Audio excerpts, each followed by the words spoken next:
Olá, sejam todos muito bem-vindos ao Nem Tudo na Vida é Genético. Eu sou o Edu Castanho e eu quero que você faça a seguinte reflexão. Pensa em tudo que você viveu com seu pai até hoje. Pensa aí nas viagens que vocês fizeram, nos momentos bons, nos ruins, nas broncas, lição de casa que ele te ajudou, como você se espelha nele ou não. Pensa aí na sua relação com ele ao longo de todos esses anos. Agora imagine que você recebeu no seu computador um documento inegável, irrefutável, provando que o seu pai não é seu pai biológico. Que tudo que você viu foi com esse homem, que é seu pai, né, de criação, mas não é sangue do seu sangue, não é o seu pai biológico. Agora piora um pouco a situação. O seu pai também não sabia que não era seu pai. Agora piora um pouco mais. A sua mãe também não sabia que o seu pai não era seu pai. Ninguém sabia. Vocês três não tinham ideia. Você conviveu com essa pessoa por todos esses anos, sem ninguém saber que ele não era seu pai biológico. Essa história maluca aconteceu. No estado de Indiana, uma cidade lá do estado de Indiana, nos Estados Unidos, aconteceu, mas não foi com uma pessoa, não. Aconteceu com mais de 90 pessoas. E você quer saber o que é pior de tudo? Essas 90 pessoas também descobriram que eram irmãos. Todos meio-irmãos. Um lugar com mais de 94 meio-irmãos. Pessoas que até pouco tempo atrás não sabiam da existência dessas outras pessoas e acabaram descobrindo que eram todos irmãos. Essa história eu vou contar para você depois da vinheta. Escuta ela só porque ela é real, ela é bizarríssima e ela ainda não acabou.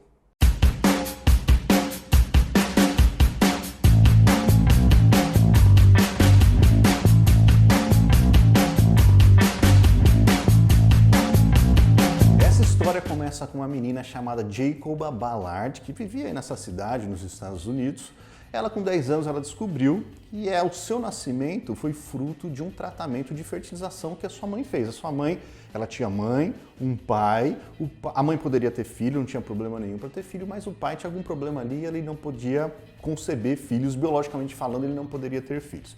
Então a mãe da Jacoba foi procurar uma clínica de fertilização, uma clínica de tratamento para infertilidade, e o médico que atendeu a família, o casal, sugeriu que a mãe poderia engravidar por meio de um esperma de um doador. Essa é uma prática relativamente comum lá nos Estados Unidos, no qual, quando existe um casal nessa situação, o pai, por exemplo, ele não pode ter filhos, ele é incapacitado de ter filho, a mãe, o casal pode decidir fazer um processo de inseminação artificial utilizando o esperma de uma pessoa desconhecida, uma pessoa que vai num banco, num lugar específico, ele vai lá, faz uma doação do esperma, o esperma fica nesse banco e a mãe pode fazer a inseminação artificial utilizando esse esperma de um doador.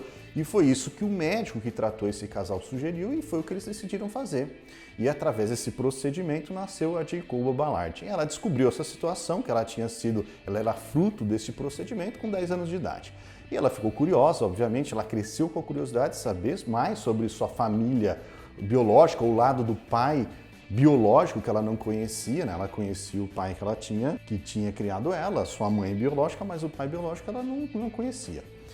Muito bem, foi nessa mais ou menos aí quando ela estava com uns 30 e poucos anos de idade que esses testes de DNA que a gente consegue comprar, esses testes de ancestralidade que a gente consegue comprar aí sem muita dificuldade, começou a ficar popular lá nos Estados Unidos e ela resolveu fazer um teste de ancestralidade. Ela fez ali para tentar saber mais sobre ela mesma, né? Conhecer um pouco mais dessa parte desse doador que era o seu pai biológico. Beleza. Acontece que essas empresas que fornecem esses testes de ancestralidade, algumas delas, elas permitem que as pessoas colocam uma opçãozinha ali que permitem que ela encontre outros parentes, outras pessoas aparentadas a ela que também fizeram o teste. Outras pessoas fizeram o teste ao redor do mundo ali, utilizando aquela empresa ou outras empresas, né? Tem umas que até podem combinar dados ali e o que permite encontrar outras pessoas que fizeram o teste. Então, por exemplo, a Jacoba fez esse teste esperando encontrar outras pessoas que também fizeram o teste e eram aparentadas dela, tinham algum grau de parentesco com ela.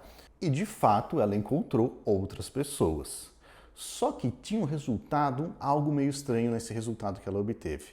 Ela talvez até pudesse ter a possibilidade de ter um meio-irmão em algum outro lugar ali nos Estados Unidos, algum outro lugar do mundo, só que ela descobriu que ela tinha 7 meio-irmãos, o que era muito, muito improvável, porque quando a mãe de Jacoba foi fazer aquele procedimento de inseminação artificial, o médico falou para ela que ia utilizar o esperma de um doador, no caso ali era um médico residente que fazia residência ali perto, só que aquele esperma dele só poderia ser utilizado ali no máximo 3 vezes. Isso é importante, a gente vai falar mais para frente por que isso é importante, mas é importante que ele não tenha muitos filhos espalhados por aí.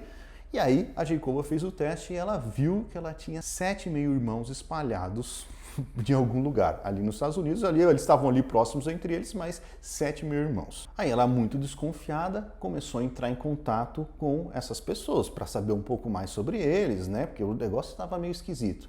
E aí eles acabaram descobrindo que todos esses meio-irmãos tinham sido frutos também de procedimentos em clínica de inseminação artificial. E não era qualquer clínica, todos eram provenientes da clínica desse médico da mãe da Jacoba, chamado Donald Klein.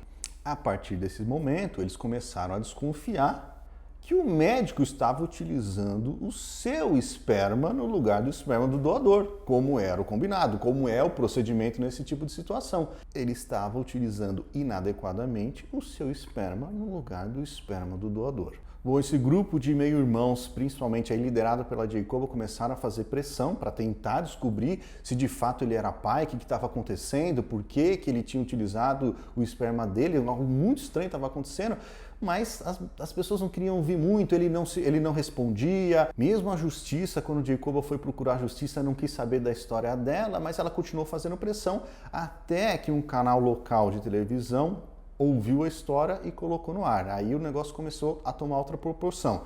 Nesse momento, os filhos de Donald Klein, do médico, quando ficaram sabendo dessa história, foram conversar com esse grupo de meio-irmãos e os filhos de Donald Klein admitiram que o pai de fato tinha utilizado o seu próprio esperma neste processo. Em algum momento, a justiça obrigou Donald Klein a fazer um teste de paternidade, um teste de DNA de paternidade, igual o teste do ratinho, que ficou famoso aqui no Brasil por causa do ratinho, do João Kleber, etc.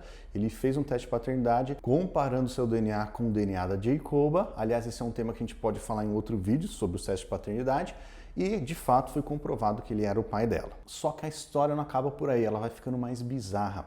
No caso da mãe da Jacoba, ela decidiu utilizar o esperma de um doador, ela decidiu fazer esse procedimento. Só que outros casais, os pais desses meio-irmãos que estavam reunidos aí conversando sobre a situação, alguns deles não tinham decidido utilizar o esperma de um doador, tinham decidido utilizar o esperma do próprio pai. Eram pessoas que poderiam ter filho, os dois, tanto o pai como a mãe, o homem ou a mulher, não tinham nenhum problema. E a inseminação artificial, que é utilizar um catéter específico e colocar o esperma do pai ou do doador diretamente lá no útero da mãe, depois que ela faz alguns tratamentos, faz um procedimento específico para engravidar, eles poderiam fazer isso e não precisariam utilizar o esperma de um doador. Só que mesmo nesse caso, o médico Donald Klein, ele substituía o esperma do pai pelo seu próprio esperma, sem avisar a família, sem falar nada. E foi muito desses casos aí que as pessoas só descobriram que os seus pais que os criaram não eram seus pais biológicos, ficaram sabendo por conta dessa situação, por causa de um teste de DNA que a Jacoba fez lá atrás e levantou essas suspeitas. O médico em algum momento resolveu se pronunciar, ele foi encontrar inclusive com esses seus filhos, e ele falou nesse momento que ele tinha utilizado o seu esperma ali mais ou menos 10 vezes e que não teria mais do que isso. Acontece que o tempo foi passando, mais pessoas foram fazendo esse teste de DNA e ficavam sabendo que tinham meio-irmãos. Esses outros meio-irmãos que eles não sabiam da existência.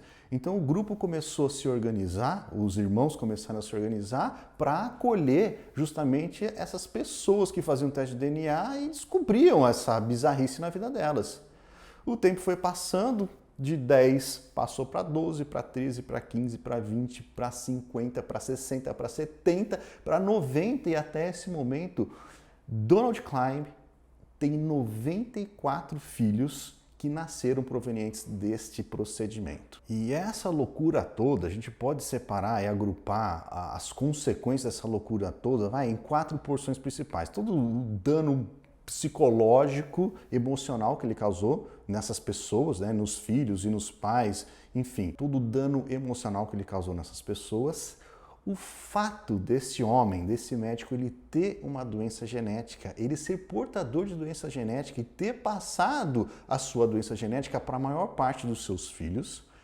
Terceiro, existe um problema de consanguinidade que eu vou explicar agora para vocês. E quarto, o que aconteceu com ele, eu vou contar para vocês o que aconteceu com esse cara depois dessa história toda. Bom, do ponto de vista emocional, eu não vou entrar em detalhes aqui, porque existe um documentário na Netflix que conta essa história, chama Pai Nosso, o documentário. Ele foi lançado esse ano, é muito legal e conta a história do ponto de vista dos filhos, principalmente da Jacoba, que liderou toda essa situação, né, esse movimento aí. Então conta a história de todos eles, e ali dá para vocês ver como muitos deles ficaram extremamente abalados, ficaram com a vida completamente modificadas, né? Então o negócio é um documentário que vale a pena assistir, você assiste lá, você vai sentir como eles se sentiram.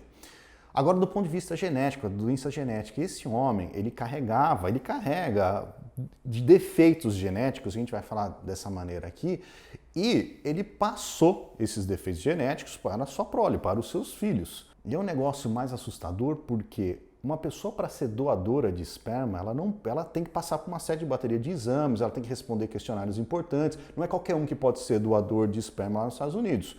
E se ele quisesse ser um doador de esperma, tendo essa condição, ele não conseguiria. Ele não poderia ser um doador de esperma. Então, ele mesmo sabendo que ele não poderia ser, ainda assim ele fazia toda essa loucura. Aí tem o lance da consanguinidade. Consanguinidade, ela pode ser um problema. O que é a consanguinidade? É quando dois indivíduos aparentados, primos de primeiro, segundo grau, por exemplo, eles têm filho. Quando esses indivíduos eles têm filho, existe uma maior probabilidade dos seus filhos, da sua prole, ter alguma doença genética. Aumenta a probabilidade dessas crianças, desses filhos, terem doenças genéticas recessivas, que eu já vou explicar para você o que é. Mas pode ter doença como retardo mental, surdez congênita, cegueira e outras várias doenças que são provenientes aí do DNA. Acontece que muitas dessas doenças, elas são raras numa população de um modo geral. E elas passam a ser menos raras quando os indivíduos aparentados eles têm filho. Acontece da seguinte maneira: nós temos no nosso corpo, né, o DNA, o nosso genoma, conjunto de moléculas de DNA, em quase todas as nossas células é o nosso genoma.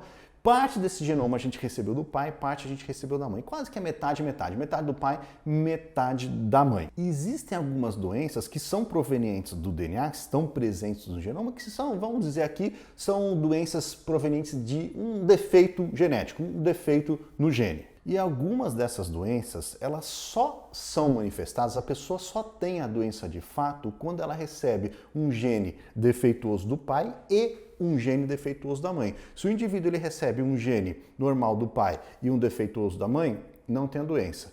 Se ele recebe um gene defeituoso do pai e um normal da mãe, não tem a doença. Se ele tem o normal do pai e o normal da mãe, não tem a doença. Ele só vai ter a doença se ele tiver um defeituoso do pai e um defeituoso da mãe. Então, para a doença acontecer, para ela se manifestar no indivíduo, tem que ter essa combinação dos dois genes defeituosos. Que numa população, de um modo geral, a probabilidade desses dois genes defeituosos se encontrarem, uma pessoa receber esses dois genes defeituosos e, portanto, ter a doença, ela é menor do que numa população quando você tem parentes tendo filhos entre eles, como um primo com prima, por exemplo, casando e tendo filho. Você aumenta a probabilidade, já que esses indivíduos aparentados eles têm um ancestral em comum, eles possuem a porção do DNA deles, do genoma deles, que é comum a um indivíduo que veio lá de trás, um bisavô, um avô, por exemplo, aumenta a probabilidade desses genes defeituosos se encontrarem e gerar as pessoas com a doença genética, manifestando a doença genética. E nesse caso aqui desse médico, é um negócio interessante porque se a Jacoba não tivesse ido atrás, se não houvesse o teste genético, eles não tivessem feito o teste genético, eles estão ali, a maior parte deles, dos filhos, estão geograficamente próximos e existia uma boa possibilidade dessas pessoas virem a se casar, ter filho entre elas. Imagine uma mulher casando com um homem e eles são meio irmão sem saber. E não só isso, não só eles casarem entre eles, mas eles podem até casar com outras pessoas. É uma cidade ali onde os filhos dessas pessoas que podem ir para a mesma escola, que podem acabar... Ou seja, os primos poderiam ter filho entre eles também, aumentando aí a taxa de consanguinidade naquela população, consequentemente aumentando muito a probabilidade de desenvolver essas doenças recessivas, essas doenças genéticas recessivas. O que é muito doido, né? E tem casos, lá, você vai ver na história, se você assistir, for buscar essa história aí mais a fundo, teve caso do filho, sem saber que era filho do Dr. Klein, e buscar aconselhamento com ele. É um negócio bizarro, essa história é muito doida. O que aconteceu com esse cara? Olha só, ele não foi preso. Não foi preso porque lá no estado indiano, nos Estados Unidos, no modo geral, não existia uma lei, não existia até esse momento, pelo menos, uma lei que considerava o que ele fez crime. Então, não tinha com que acusar. Na verdade, teve lá, ao longo desse processo, ele conseguiu ser processado, acusado de um crime que foi obstrução da justiça. Não tem nada a ver com as inseminações que ele fez. Foi porque ele tentou enganar a justiça ao longo dessa investigação toda e aí a sua sentença veio por conta disso. E ele pagou uma multa de $500, foi isso que ele pagou.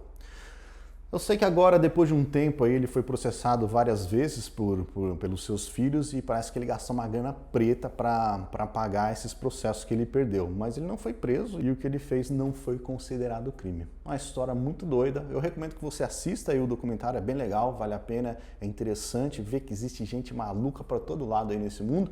E deixa eu falar um negócio, eu comentei aqui nesse vídeo, eu falei do teste de paternidade, né? Eu falei dos testes de DNA, de ancestralidade. Se você gostou desse vídeo aí e quiser saber mais sobre o teste de paternidade, né? Que é diferente do teste de ancestralidade, quiser saber mais como é que funciona, manda mensagem para mim, eu faço um vídeo explicando como é que funciona, se vale a pena, se esses testes funcionam, se eles são confiáveis. A gente fala mais sobre isso num próximo vídeo. Eu espero que você tenha gostado. Até a próxima. Tchau, tchau.